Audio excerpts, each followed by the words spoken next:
Hi, Jen. Hi, Monet. How are you?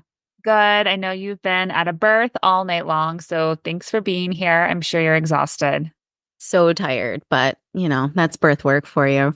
I know And this has been like our biggest struggle with starting the podcast was trying to figure out how we were going to make it work with our schedule.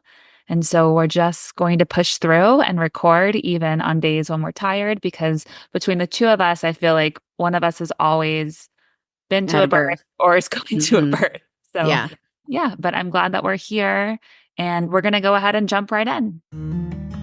Hi, it's Monet and Jen, and we are the co founders of Birth Becomes You. We are birth photographers and doulas with over 10 years of experience. We've attended over 1,000 births collectively. We started Birth Becomes You to create a safe space for new and experienced birth photographers to share and grow. We aim to equip and empower birth workers to feel confident in the birth space and take beautiful, world changing images. We believe in a world where birth is visible, where shame is absent, where fear is translated to power, and where each individual's experience is honored as valid and valued. We are so glad you're here, and we can't wait to learn and connect with you.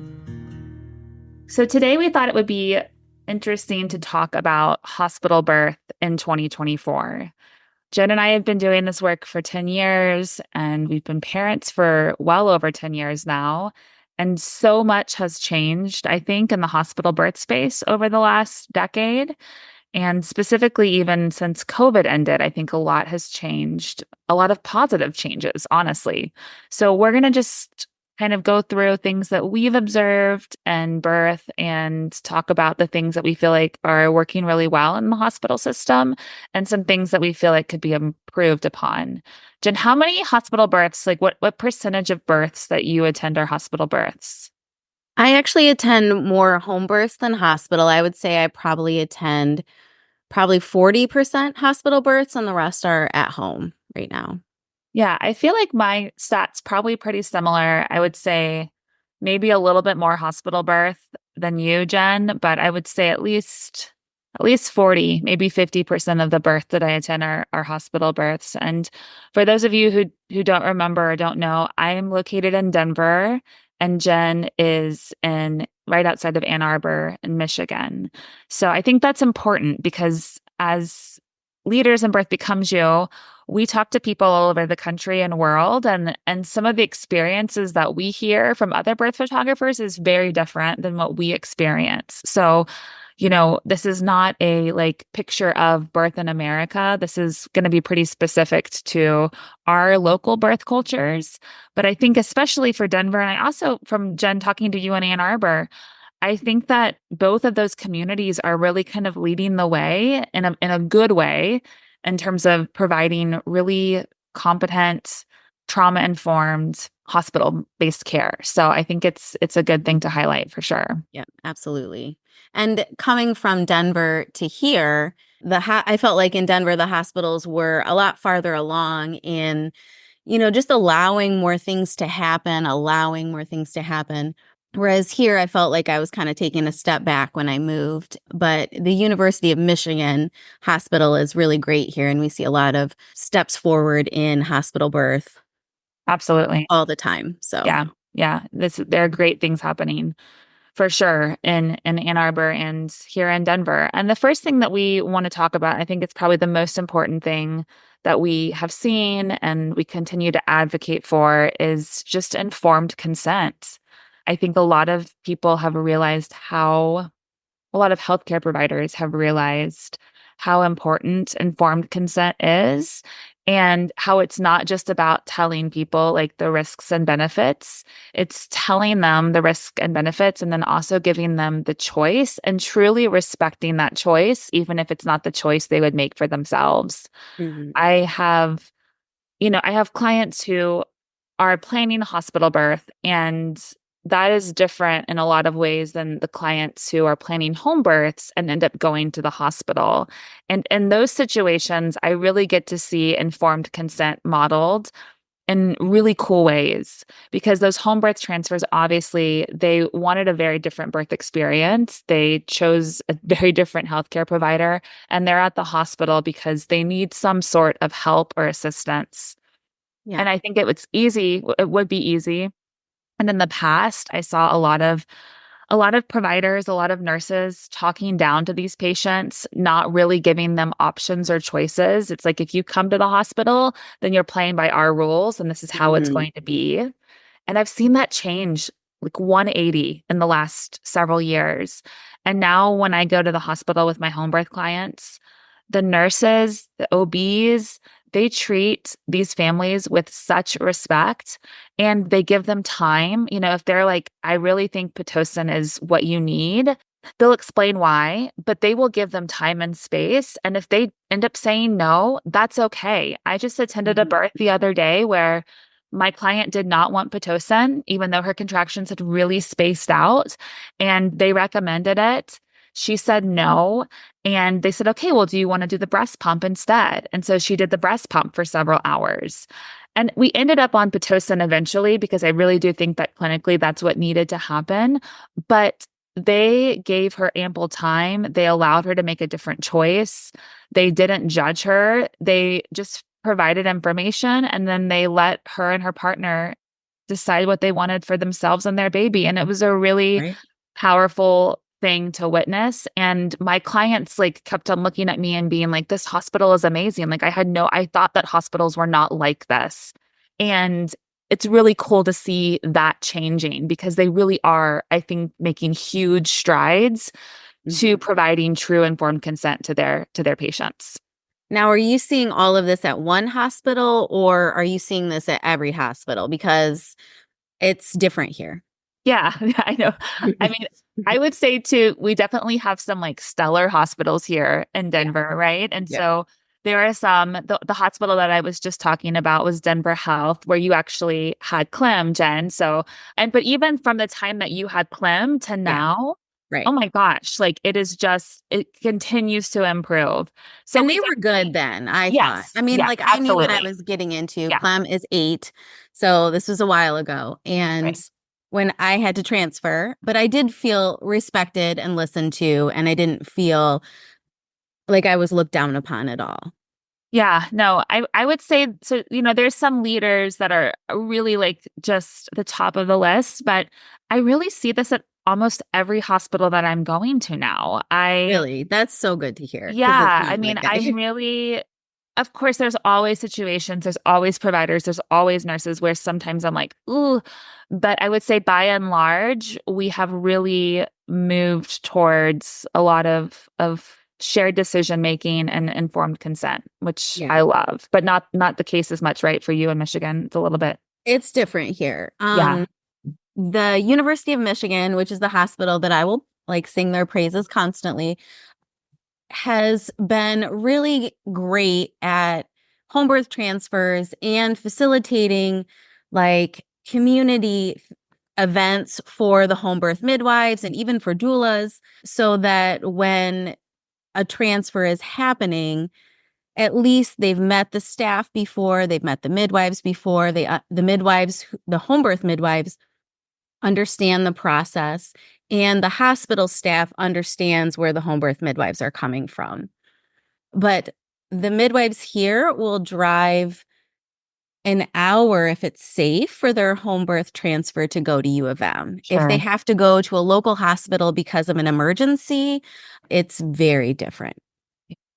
And I think that's probably what we're hearing from a lot of folks, right, in our community is that some of the larger city hospitals, university hospitals are doing a much better job than maybe some of the smaller hospitals or hospitals, I guess maybe not necessarily even smaller, because we hear these stories in big areas as well. But it's you can tell that there's like culture changes happening, right, at Yeah. certain hospitals where Mhm. they've decided like as a community of providers, we are going to do things different. We're going to do things better.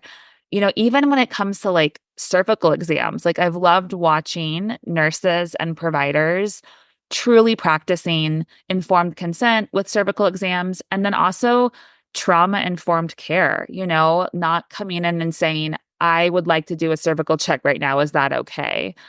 You know, using the kind of language where they say, you know, hey, a cervical check might give us some more information. are you okay with me doing this now, or would you rather us not? Giving them both options so they're not having to like fight back. They can choose one of the two options in front of them Right. using It's so like language. that choice is so Yes, it important. is. It is. And I can see the staff, the hospital that does it well here does it well. But the other hospitals are working on informed consent. But you can see that shift in their mindset when they're even like asking a question like that.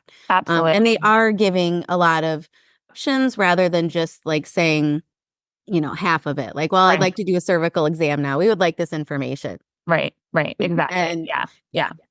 You have to give people the opportunity, well, not only the opportunity to say no, but the option. Like, what would it look like if I said no? If you said Mhm. no, we might, need to do X, Y, or Z. We might need to give it a couple of hours.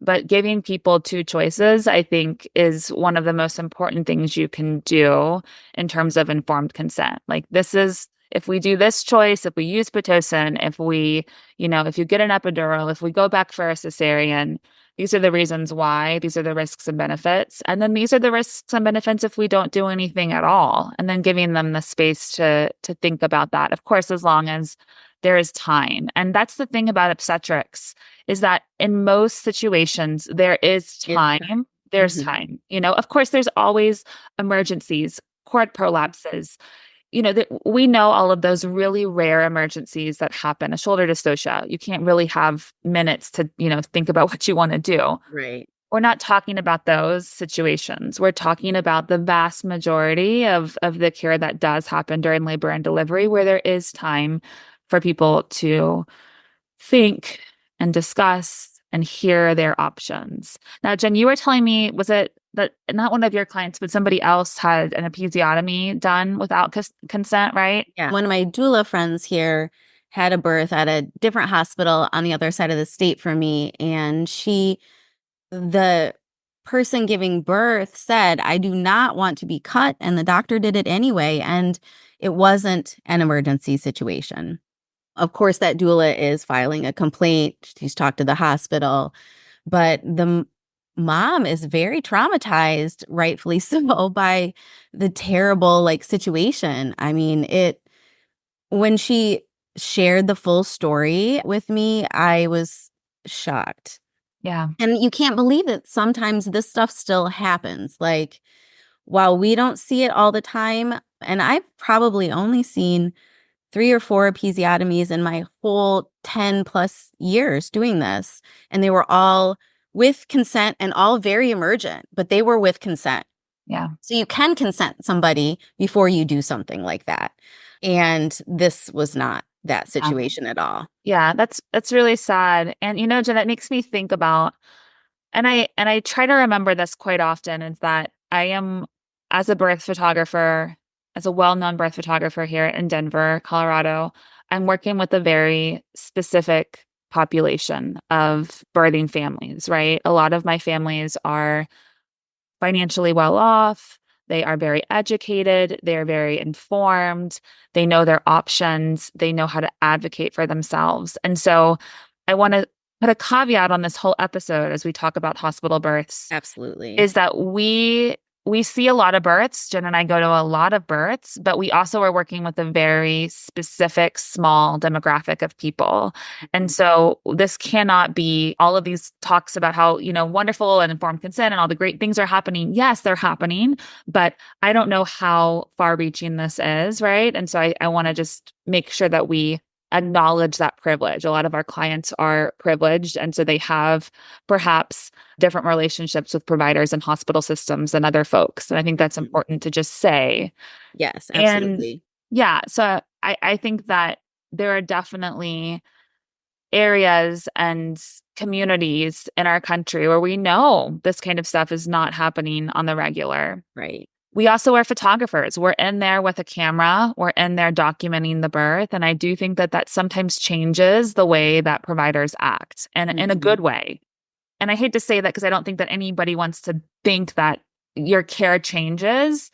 But I know that if someone was like for example, when I have like family photos done at my house with like my photographer, she's taking pictures of me with my kids. I'm trying to be the very best parent version of Right. myself that I can be, right? Absolutely. Like Yeah. I will have hard moments. I will have hard times in my day-to-day weeks. I might like have a mom meltdown. But when I have someone watching and taking pictures, I'm really trying my best. And so Hmm. sometimes I think You're that that aware. might be happening Hmm. at some of the births we attend. And it's not a bad thing. It's just, I think, a natural human thing. But it's another caveat for us to mention as we discuss all of this is that it's a special circumstance for sure. Hmm. Another thing that I think that Jen and I have talked about and have seen is I feel like the nurses are just they are amazing. And that's all I can say. I am seeing such positive change within the nursing community. I'm seeing nurses who are working really hard to help their clients and their patients have safe vaginal births. I see Hmm. nurses who are advocating for their clients, who are stepping up and saying things to providers when things need to be said, who are learning spinning babies on their own time so they can help their patients get those babies in a better position and have a vaginal birth. All of that, I think, is really making a huge positive impact on hospital births right now in our country. Yeah, absolutely. And I can say that even U of M has great nurses, but a lot of the hospitals around here have great nurses, and that does make a big difference. If you have a wonderful nurse that is working with you and the family that you're serving, their birth is 10 times better. Like Absolutely. the nurse has the ability to sway things so much, and a lot of that has been swayed positively, and it's really great to see. I had a nurse recently, she advocated really hard for my client to have me come back for her cesarean birth, and they have never had anybody back in the OR ever before at this hospital besides a partner. And while I had to switch out with the dad for a few minutes after the baby was born, it was a big step for the hospital. It was great for the mom because she got the pictures that she wanted. And it was really like it all happened because of her nurse. And the Absolutely. nurse happened to be, because we were there, it was a long induction. We were there for 2 or 3 days, I don't even know. But the nurse came back the second night, and I was still there. I mean, you've been in that situation where you're like, "Yep, I'm still here," and Right. you went home and had a whole day in a life. But she, really saw, like, what we were trying to achieve, and when we had to go back for the cesarean, she really made sure to keep my client's wishes, like, as close as she could. And it was literally the first time that anybody had been back, so Yeah. that was a big deal, and I praise that nurse for it. Absolutely. I always tell my clients that, you may have a wonderful relationship with your OB, but your labor and delivery nurse is going to be the person that's with you from the beginning of your labor to the end. They are right there. They are really wanting, and at least here in Denver, they want to know who you are. They want to know what's important to you, and they want to help Mhm, communicate that to your provider and to the birth team. And so I want to give a lot of love to all the labor and delivery nurses because you are often unsung heroes and you're doing really important work. And I can see the difference you're making in my clients' lives and in the births that they're having. So thank you for putting all mhm, the energy into your work and your crafts. It really is, I think working in birth is an art, right? It's being able to, of course, assess what's going on medically, but also to read emotions, figure mhm. out like, hey, like there seems to be some anxiety here. There seems to be some fear. And I mean, you've loved seeing, I know that like there are so many like great Facebook groups and nurse labor and delivery influencers who are, I think, leading the charge Yeah, that's and helped a helping. lot, I Yeah. think. Like, Yeah. that's been great, Yeah. honestly. It's been great to see the other side of, like, nurses and Yes. sitting in their car talking about what they experienced today, Right. and I think that's really humanized that Yes. a lot. Absolutely. So thanks. And thanks to people like Jen Hamilton and all the amazing Mm. nurses that are doing all of the good, important, hard work Hard for work. our families. Yes, 'Cause it's hard. It's it hard to put is. that out there on social media and talk about it and be real Yeah, and get some of that criticism back because, it's not going on in a vacuum. right. Exactly. And then going back to what you talked about, Jen, with your nurse who really advocated for you going back into the OR, that's another huge positive change. And we talked about that in our cesarean episode, but we are seeing that happen more and more and more. I was at a birth over the weekend where, again, things didn't go as planned. My client's birth plans, original birth plans, ended up being very different than the reality of what was happening. And the decision to have a cesarean was agreed upon by everybody. They asked if I could go back. The OB was kind of like, well, I don't know. I got to check. I got to make sure. And the nurse midwife just kind of put her hand up and said, you know what? Actually, I'm going to make an executive call here. She's going back. Like, this is one thing we can do Yeah. to match her original birth plan. Let's do it. And I was Hmm. able to go back and be with the family. The birth was a little scary, like the baby didn't come out. And that's one thing that I think is important for hospital providers to know is that we know what to do when things happen emergently or urgently, or if they're Absolutely. like it didn't cause me to panic. I wasn't running around the Right. room. If anything, I just was able to sit with mom and tell her what was happening, put my hand on her shoulder, say it's going to be okay, go over and hug dad, reassure him, go with dad to the NICU. I was able to be a support. And I know that that family, their birth did go so differently, but I think being able to have those images is going to be important for them as they Mhm. process postpartum. Absolutely. It's not like we're going to see something happening and not get out of the Right. way. Like Right. I feel like that just needs to be said. Like honestly, like it's one of those things where you're just like we're here in the birth space all the time. I know the OR is a little bit different, but it's still a birth space and we can still read the room and understand when something is happening and we can Yeah. support the family. Yes, Because usually absolutely. all hands on deck for whatever emergency is Right. happening there. So Right.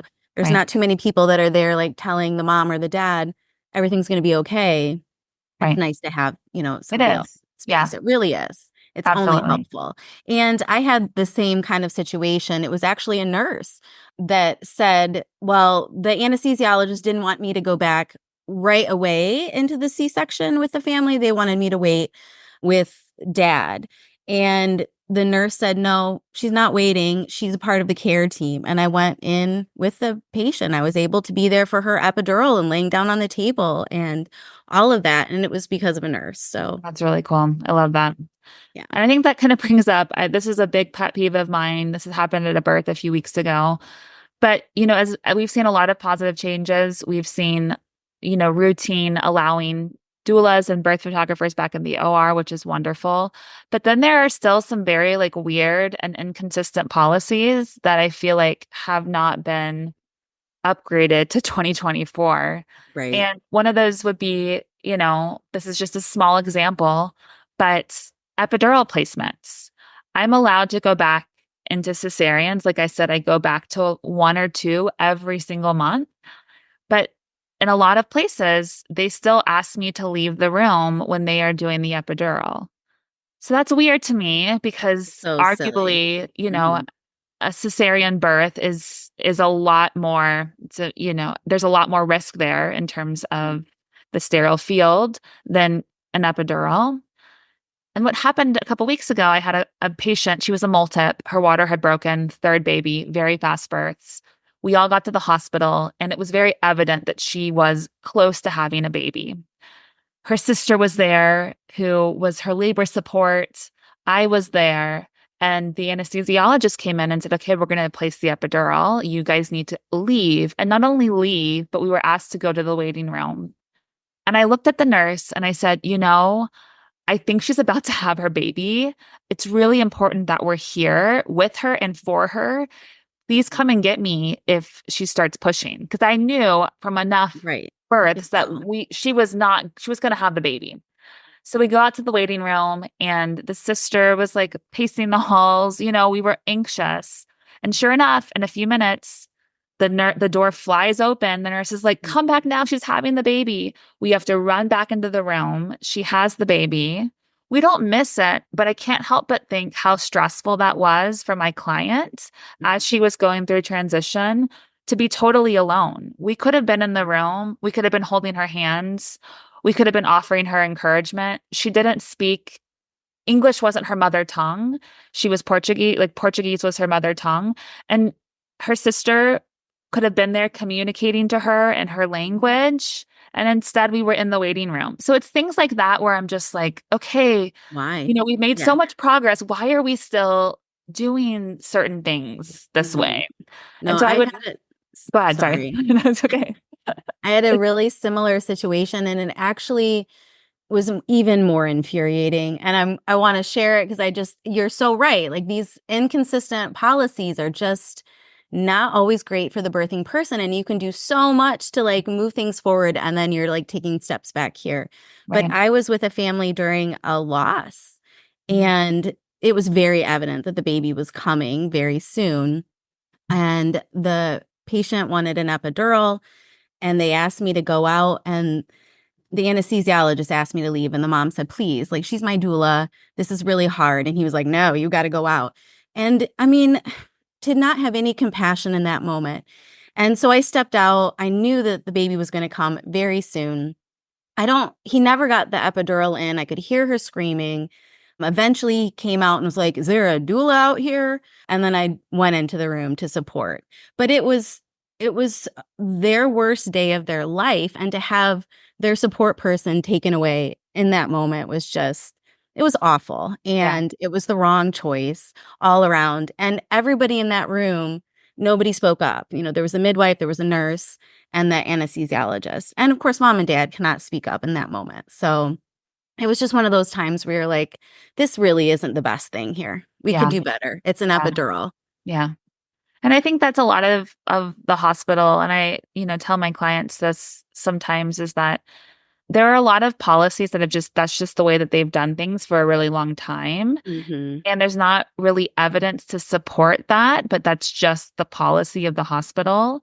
And so you have to ask questions and really determine, is this really for the betterment of myself and my baby, or is this just hospital policy? Right. And if it's hospital policy, like you can push back. You can say, actually, no, it's really important. I would like to have my doula in here. What is the reason? We can put a surgical cap on. We can sit on the Right. other side just like dad. We're not going to pass out from an epidural needle. So I understand why certain policies are in place, but there are a lot of policies that I feel like are out of date and need some pushback. So that's why we're talking about them here.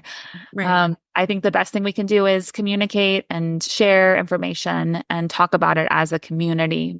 Another Hmm. thing that we're seeing a lot of, which I guess this isn't new, but we're seeing a lot of inductions.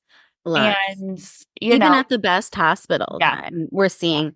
I had a nurse actually tell me that 80% of the patients at the hospital under midwifery care even were getting induced. We're scheduled for an induction date. And the anxiety that that causes patients right. is really big. Yeah, Like, every single patient that has a 41-week induction date, every one of my clients is not looking forward to that date.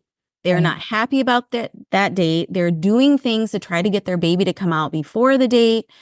And it's just this arbitrary, well, you're 41 weeks, we're going to just put it on the calendar. And I really would love to see that stop. Like, Yeah, it's just not evidence-based. It's not great for families. It's not great for morale. And we know how inductions can go. They can be very long and trying and difficult. And right, most of my cesarean births that I have start from an induction. right. And I know that, if there's OBs listening and other providers, I know that again, data can be interpreted in different ways It and can be. arrive trial Absolutely. and all of this stuff that has come out. I know that, you're taking care of large populations and you're trying to figure out like, how do I interpret this and what does this mean for my client? And I understand all of that. But I also think that there's a lot we don't understand still about the induction process. We don't understand fully the effects that Pitocin has on moms, birthing people, babies. It is a serious medication, right? There's a reason that they haven't, at least at the hospitals here in Denver, it's a high alert medication. Yeah. There has to be two nurses that come in to start Pitocin. Hmm. So it's not harmless for sure. And Right. so I think we have to figure out, why are we doing these inductions? Is it because this is just, again, like hospital policy? Or does this person really need an induction? Can we wait a little bit longer? What are some ways that we can encourage someone to go into labor on their own? Hmm. And sometimes threatening an induction actually makes people get so anxious, like you mentioned, that Yeah. it's hard for them to go into labor. Yeah. I mean, I only really work at two hospitals, and almost every single one of my clients has that induction date. Every Yeah. single one. Ones that don't want an induction date. Yeah.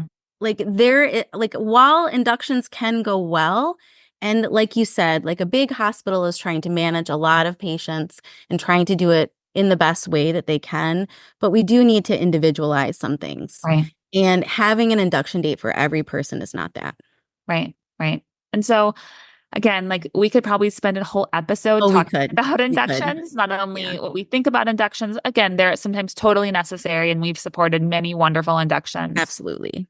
But I do think it's something that we're definitely seeing a lot of in Hmm. 2024. So it's hard to talk about hospital birth without bringing up inductions.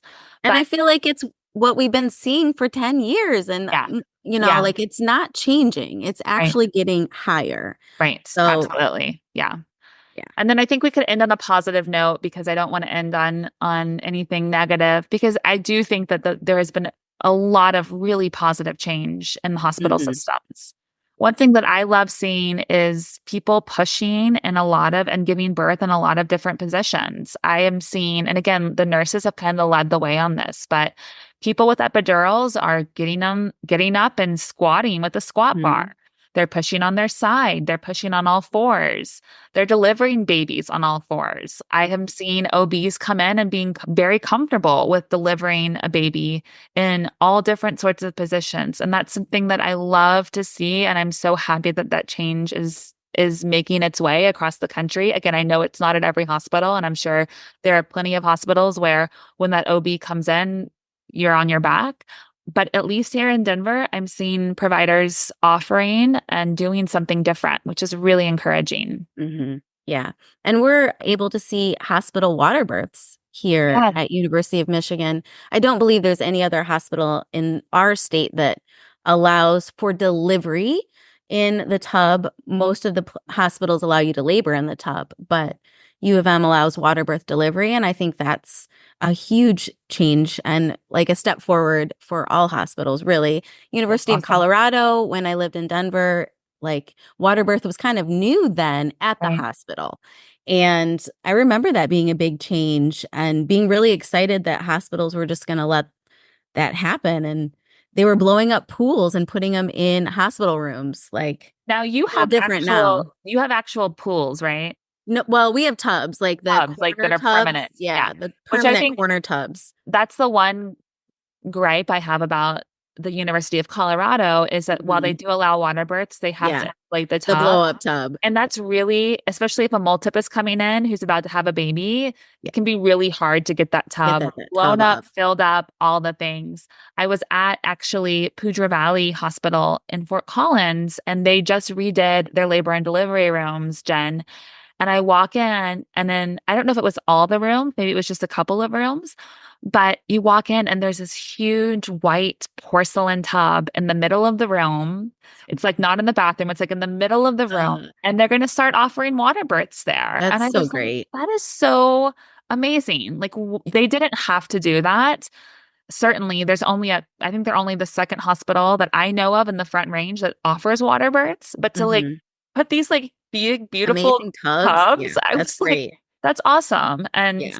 again, I think that there are a lot of people that are choosing like free birth or they don't want to go to the hospital because of all the horror stories they've heard. And so it's really cool to see the hospital working hard in a lot of ways to make changes so that families that need to have that extra care still feel comfortable and that they can have the birth experience that they want. Because not Absolutely. everybody can give birth at home. Not everybody, it's not safe for those people. Some people don't want to give birth at home. Hmm. And so, even though I love home birth, big proponent of home birth, I know you do too.